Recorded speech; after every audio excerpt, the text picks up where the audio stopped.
संस्था है जिन्होंने जरूरतमंद बच्चों के जीवन में शिक्षा का दीपक जलाया। इस वक्त नोबल फाउंडेशन की 36 शाखाएं चल रही हैं और उसमें 5100 बच्चे शिक्षा प्राप्त कर रहे हैं। बच्चों, जैसे कि अनलॉक की प्रक्रिया शुरू हो चुकी है, कोरोना नामक बीमारी से बचने के लिए हमें अपने जीवन में कुछ अच्छी बातों को शामिल करना होगा। बच्चों, आपने अपने हाथों को साबुन से बार बार धोना है और बाहर निकलते वक्त मास्क का प्रयोग जरूर करना है और 2 गज की दूरी आपस में बनाकर रखनी है। और बच्चों, आपने बाहर की चीज़ों का सेवन बिल्कुल नहीं करना है, घर पर बनी ताज़ा भोजन का ही सेवन करना है और आसपास में अपनी पूरी साफ सफाई का भी ध्यान रखना है। बच्चों, गोल्डन हार्ट ग्रुप की तरफ से जो आपको मास्क और काढ़ा के पैकेट दिए गए हैं, आपने उसका इस्तेमाल करना है। बच्चों, योग का हमारे जीवन में बहुत महत्व है। यह हमारे तन मन को स्वस्थ रखता है। इंडिया टीवी पर 7:57 से 8:30 बजे तक बाबा रामदेव जी का योग अभ्यास कराया जाता है। बच्चों, आपने टीवी पर ही देखकर इसका लाभ उठाना है। बच्चों, जैसे कि आपको पता है, भारत और चीन के संबंध कुछ अच्छे नहीं चल रहे। आपने चीन द्वारा बनाए हुए वस्तुओं और ऐप्स का बहिष्कार करना है और भारत द्वारा बनाई हुई वस्तुओं का ही इस्तेमाल करना है। बच्चों, शिक्षा का हमारे जीवन में बहुत महत्व है। आपके आसपास जो बच्चे किसी कारणवश या किसी आर्थिक तंगी के कारण शिक्षा प्राप्त नहीं कर पा रहे, उन्हें शिक्षा के लिए प्रेरित करें और नोबल फाउंडेशन का हिस्सा बनाएं। प्यारे बच्चों, आज 24 अगस्त 2020 दिन सोमवार मैं आप सबके लिए इंग्लिश का टास्क लेकर आई। सबसे पहले मैं नर्सरी क्लास के नन्हे मुन्ने बच्चों को कार्य समझाने जा रही हूँ। A to N। A, B, C, D, E, F, G, H, I, J, K, L। प्यारे बच्चों, आपने A to L अल्फाबेट अब आपने रीडिंग करनी है। A for apple, B for ball, C for cat, D for duck, E for egg, F for fish, G for grapes, H for hut, I for ice cream, J for joker, K for kite, L for leaf। प्यारे बच्चों, आपने इसको सुंदर सुंदर अपनी copy पर लिखना है और अपनी अध्यापिकाओं को इसकी फोटो खींचकर भेजना है। नर्सरी क्लास के बच्चों का जो कार्य है A to L, वो बच्चों के सभी माता पिता का कार्य रहेगा। अब मैं LKG क्लास के बच्चों को कार्य करवाने जा रही हूँ। Sound of A, E, fill-ups. Fill-ups मतलब खाली स्थान भरो। सबसे पहले बच्चों, साउंड ऑफ ए का साउंड क्या होता है? ए। यहाँ पे लिखा है बच्चों C-T। सामने पिक्चर कौन सी बनी है? कैट की। तो आपने बच्चों पिक्चर की हेल्प से यहाँ पे लिखना है C-A-T, कैट। क्या बना बच्चों? C-A-T, cat. उसके बाद बच्चों यहाँ पे है ई का साउंड क्या होता है? ए। तो यहाँ पे सबसे पहले यहाँ पे क्या लिखा है? P-N। सामने पिक्चर कौन सी बनी है? पेन। तो यहाँ पे कौन से साउंड की आवाज आ रही है? P-E-N, pen. तो ये क्या बना?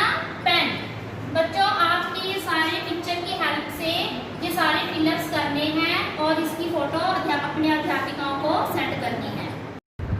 अब मैं UKG क्लास के बच्चों को आज का इंग्लिश का कार्य समझाने जा रही हूँ। साउंड ऑफ I-O-U, फिलअप्स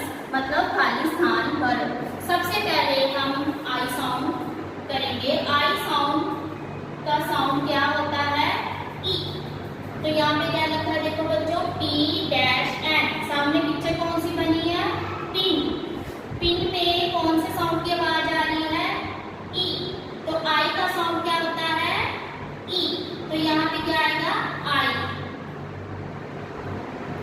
क्या बना? P I N, pin. अब आगे सी डैश टी। सामने पिक्चर कौन सी बनी है? कोट। तो कोट में कौन से साउंड की आवाज आ रही है? ओ की। तो ओ का साउंड क्या होता है? ओ। तो यहाँ पे क्या आएगा? सी ओ टी, कोट। आगे बच्चों यहाँ पे लिखा है बी डैश एन। सामने पिक्चर कौन सी बनी है? बन। तो बन में कौन सी आवाज आ रही है? अ की। अ साउंड की आवाज आ रही है। यू का साउंड होता है अ। बी यू, यहाँ पे क्या आएगा? यू एंड बन। बच्चों आपने ये सारी पिक्चर की हेल्प से ये सारी साउंड करके आपने फिलअप्स अपनी अध्यापिका को इसकी फोटो सेंड करनी है। अब मैं फर्स्ट क्लास के बच्चों को इंग्लिश ग्रामर का लेसन नंबर 6 समझाने जा रही हूँ। Use of that. दैट का मतलब होता है वह। दैट का प्रयोग दूर के एक वचनकर्ता मतलब एक वस्तु के लिए करते हैं। हमारा पहला सेंटेंस है, वह एक बल्ला है, दैट इज अ बैट। वह एक झंडा है, दैट इज अ फ्लैग। वह एक छाता है, दैट इज एन अम्ब्रेला। वह एक कबूतर है, दैट इज अ पिजन। वह एक चाकू है, दैट इज अ नाइफ। नीचे बच्चों एक्सरसाइज दी गई है, ट्रांसलेट इनटू इंग्लिश। इसके 12 सेंटेंस है। इसकी पीडीएफ आपको भेज दी जाएगी। आपने इसका सुंदर सुंदर काम करके अपनी अध्यापिकाओं को इसकी फ़ोटो सेंड करनी है। अब मैं सेकंड क्लास के बच्चों को लेसन नंबर 8 का टास्क करवाने जा रही हूँ, अली बाबा। ये बच्चों आपने पिछले टास्क में इस लेसन को रीड किया था। आज मैं आपको इसके कीवर्ड और एक्सरसाइज के क्वेश्चन आंसर करवाऊँगी। कीवर्ड्स: रोबर्स लुटेरे, मटर्ड धीरे से कहना, केव गुफा, ज्वेल्स गहने, रोड अवे भागे, बंडल गठरी, रिच अमीर, लीडर नेता। अब बच्चों क्वेश्चन आंसर समझाने जा रही हूँ। Who was Ali Baba? Ali Baba कौन था? Ali Baba was a woodcutter. Ali Baba एक लकड़हारा था। दूसरा क्वेश्चन है, वेयर डिड ही लिव? वह कहाँ रहता था? ही लिव्ड इन बगदाद। वह बगदाद में रहता था। What did the robbers put in the cave? जो लुटेरे थे उन्होंने अपनी गुफा में क्या रखा था? The robbers put jewels gold and diamonds in the cave. जो लुटेरे थे उन्होंने अपनी गुफा में गहने, सोना और हीरे रखे थे। What did Ali Baba say to open the cave? Ali Baba गुफा खोलते वक्त क्या कहता था? Ali Baba said open sesame to open the cave. Ali Baba गुफा खोलते वक्त सी सेम बोलता था। बच्चों आपने ये सारे क्वेश्चन अपनी कीवर्ड्स और क्वेश्चन अपनी कॉपी पर सुंदर सुंदर करके अपने अध्यापिकाओं को इसकी फ़ोटो भेजनी है और आपको इसकी पीडीएफ भी भेज दी जाएगी। अब मैं थर्ड क्लास के बच्चों को लेसन नंबर 8 समझाने जा रही हूँ, द रेनबो पोएम। आपने बच्चों ये पोएम पिछले इंग्लिश के टास्क में रीड की थी। आज मैं आपको कीवर्ड्स और क्वेश्चन आंसर करवाऊंगी। सेल तैरना, प्रीटियर अति सुंदर, ब्रिजेस पुल, प्लीज खुश, हेवन स्वर्ग, ओवरटॉप्स ज़्यादा होना।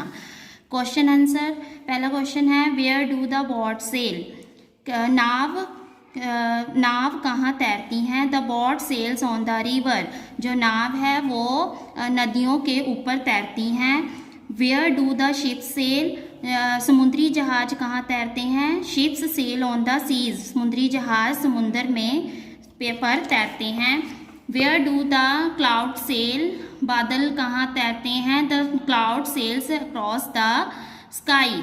जो बादल हैं वो आसमान के बीच में तैरते हैं। What is the bow that bridges haven? जो धनुष जो पुल के ऊपर जो स्वर्ग है वहाँ पे कौन सा धनुष होता है? The bow that bridges heaven in rainbow. पुल के ऊपर जो स्वर्ग है वहाँ पर इंद्रधनुष होता है। बच्चों, आपको इसके कीवर्ड्स और क्वेश्चन आंसर की पीडीएफ आपकी अध्यापिकाओं द्वारा भेज दी जाएगी। अब मैं 4th क्लास के बच्चों को लेसन नंबर 8 समझाने जा रही हूँ, द रियल पीस। बच्चों, ये आपने चैप्टर पिछले टास्क में आपने रीड किया था। आज मैं आपको कीवर्ड्स और क्वेश्चन आंसर समझाऊंगी। कीवर्ड्स, डियरली बहुत प्यारा, मिशन अभियान, अर्निंग पैसा कमाना, हैंडसम सुंदर, प्लेस जगह, थ्रोन पदवी, सक्सेसियर सफलता प्राप्त करने वाला, ज्वेल्स नग या गहने, ट्रेजर खजाना, लग्जरीज शानो शौकत। Question answer, what kind of person was the king? राजा किस तरह का इंसान था? The king was very kind person. राजा एक बहुत दयालु इंसान था। What did the king say to his sons? राजा ने अपने पुत्रों से क्या कहा? The king said to his son to find the real peace. राजा ने अपने पुत्रों से कहा उसके लिए असली शांति ढूंढ कर लाएं। They took money as they bought real peace. वो चाहे जितना भी पैसा हो सके ले ले, पर उनसे असली शांति खरीद के चाहे ढूंढ के लाएं। Question number 3, what had the second Prince brought? दूसरा राजकुमार क्या लेके आया? The second Prince brought jewels and diamonds. दूसरा राजकुमार गहने और हीरे लेकर आया। 4th question, what had the 5th Prince brought? पांचवा राजकुमार क्या लेके आया? The 5th Prince brought nothing. पांचवा राजकुमार कुछ नहीं लेके आया। But he help the poor and sick people. पर वह गरीब और बीमार लोगों की सहायता करके आया। बच्चों, आपको इसके कीवर्ड्स और क्वेश्चन की पीडीएफ आपके अध्यापिकाओं द्वारा भेज दी। अब मैं 5th क्लास के बच्चों को लेसन 7 ग्लोबल वार्मिंग करवाने जा रही हूँ। ये पोएम आपने पिछले टास्क में रीड की थी। आज मैं आपको सबसे पहले ग्लॉसरी करवाने जा रही हूँ। ग्लोबल वार्मिंग, वायुमंडल का तापमान, स्टबल खूंटी, इमिशन बाहर जाना, फर्टिलाइज़र खाद, हार्मफुल नुकसानदायक। उसके बाद बच्चों, ये आपके नीचे 3 इम्पॉर्टेंट क्वेश्चन दिए गए हैं प्री रीडिंग में, वो आपको मैं करवाने जा रही हूँ। Question number 1, name the planet on which we live. वो कौन सा ग्रह है जहाँ पर हम रहते हैं? Answer earth. अर्थ मीन्स पृथ्वी। सेकंड क्वेश्चन है, where do we get oxygen from? हमें ऑक्सीजन कहाँ से प्राप्त होती है? आंसर ट्रीज, वृक्ष या पेड़ों से। What will happen if all the trees are cut? Answer we will die. मतलब हम अगर पेड़ काट दिए जाएं तो क्या होगा? वी विल डाई, हम मर जाएंगे। अब मैं एक्सरसाइज का A part fill in the blank समझाने जा रही हूँ। Global warming, difficult temperature, cutting of trees day by day. First पहला है, dash is giving us a warning, cutting of trees. Number 2, high use of fertilisers has raise earth dash temperature. 3, dash is a burning topic, global warming is a warning topic. 4th, use of vehicle is increasing dash day by day. 5th, on this planet it will be dash to 12 difficult. बच्चों, आपको इन सब काम की PDF file आपके अध्यापकों द्वारा send कर दी जाएगी। अब मैं अंत में IRS chief commissioner income tax Shri Vinay Kumar Jha sir ji का तहे दिल से धन्यवाद करती हूँ, जिनका आशीर्वाद नोबल फाउंडेशन संस्था पर बना हुआ है। और अब मैं नोबल फाउंडेशन के फाउंडर श्री राजेंद्र शर्मा सर जी का और सभी उन दानी सज्जनों का भी धन्यवाद करती हूँ जो नोबल फाउंडेशन संस्था से जुड़े हुए हैं। घर पे रहिए, सुरक्षित रहिए। धन्यवाद।